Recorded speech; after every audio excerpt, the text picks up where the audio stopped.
Good afternoon. This is a brief interview assignment with myself, Latisha Wilson, a graduate student at Texas A&M University, Central Texas, discussing my preferred approach to family therapy.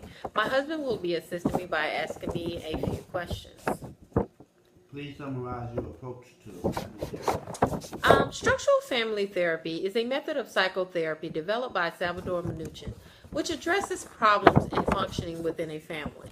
Structural family therapists strive to enter or join the family system early on in his or her therapeutic relationship with the family in order to understand the invisible rules which govern its functioning, map the relationships between family members or between subsets of the family, and ultimately disrupt dysfunctional relationships within the family, causing it to stabilize into healthier patterns. Minuchin contends that pathology rests not in the individual, but within the family system. He subscribes to the system's notion of wholeness and equifinality, both of which are critical to his notion of change. The goal of this model is to prevent sequences from repeating by subtle interruption of the family hierarchical structure. This includes the disruption of power shifting to others by changing the style of interaction. SFT also works on altering this dysfunctional structure by promoting growth and encouragement in individuals for the building of family support. Other goals of family structure are to alter the dynamics and provide new alternative ways in solving problems and interactions. This includes subsystems that influence the way each member interacts with each other, such as the realignment or the altering of behaviors in the family structure by working with each member, finding ways to improve interaction. Members that have trouble in solving family problems require a change in structure, implementing some order and organization. Minuchin promotes a restructuring of the family system along more healthy lines by entering the various family subsystems, continually causing upheavals by intervening in ways that will produce unstable situations. Also, which require change and the restructuring of family organizations. Therapeutic change cannot occur unless some pre-existing frames of reference are modified, flexibility introduced, and new ways of functioning developed. He believes that change must be gradual and taken in digestible steps for it to be useful and lasting. Because structures tend to self-perpetuate, especially when there is positive feedback, Minuchin asserts that therapeutic change is likely to be maintained beyond the limits of the therapy session. Another thing to see is that in SFT, family rules are defined as an invisible set of functional demands that persistently organizes the interaction of the family. Important rules for a therapist to study include coalitions, boundaries, and power hierarchies between subsystems. I will conclude this by saying that structural family therapy is underpinned by a clearly articulated model of family functioning and has been developed and used most consistently in services for children and families. In healthy families, parent-children boundaries are both clear and semi-diffuse, allowing the parents to interact together with some degree of authority in negotiating between themselves, the methods and goals of parenting. From the children's side, the parents are not enmeshed with the children, allowing for a degree of autonomous sibling and peer interactions that produce socialization, yet not so disengaged, rigid, or aloof, ignoring childhood needs for support, nurturance, and guidance. Dysfunctional families exhibit mixed subsystems, i.e. coalitions, and improper power hierarchies, as in the example of an older child being brought into the parental subsystem to replace a physically or emotionally absent spouse. What drew you to this approach personally? For me personally, I love the thought of being able to make a difference in families, especially those dealing with adolescent behavior problems. I believe that every member of the family can make a difference positively in each other's lives.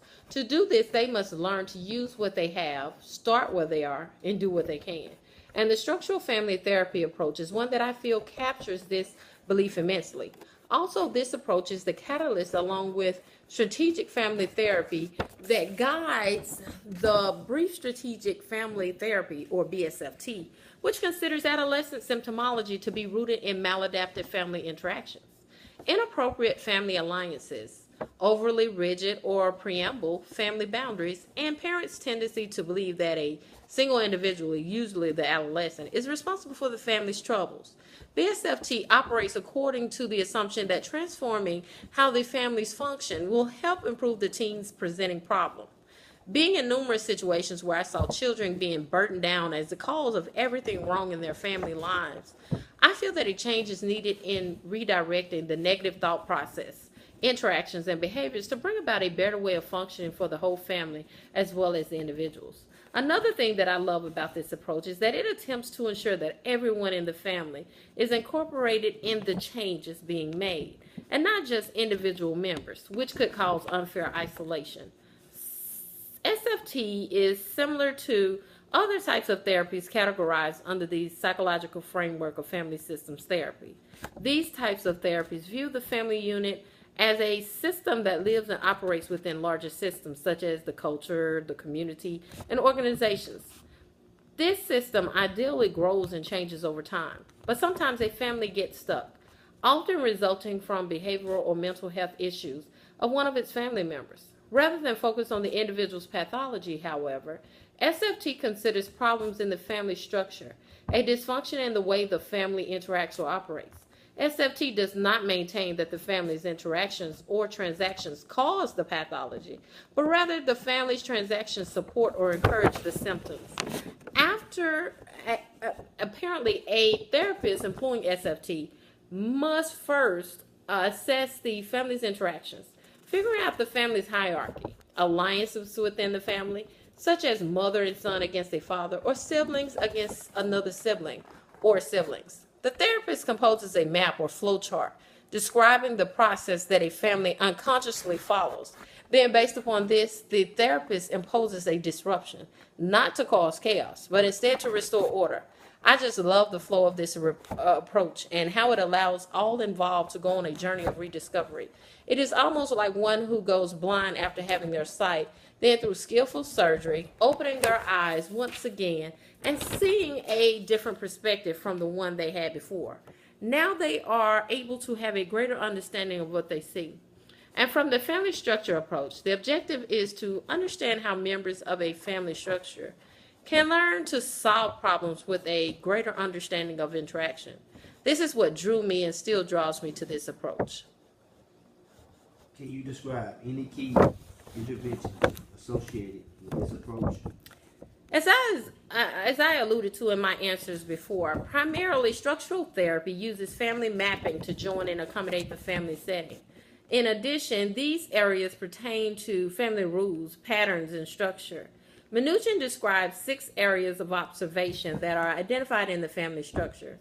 These areas include transactional patterns, flexibility, resonance, context, family development stage, and maintaining family interactions.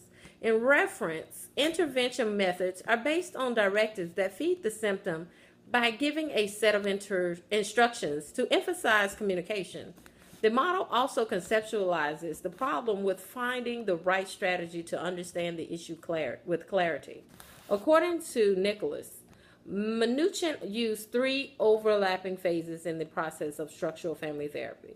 The therapist joins the family in position of leadership, maps their underlying structure, and intervenes to transform this structure. The structural therapist believes that the strategy of therapy must be organized. Within this organization, the structural therapist uses 7 steps that could be considered interventions or techniques.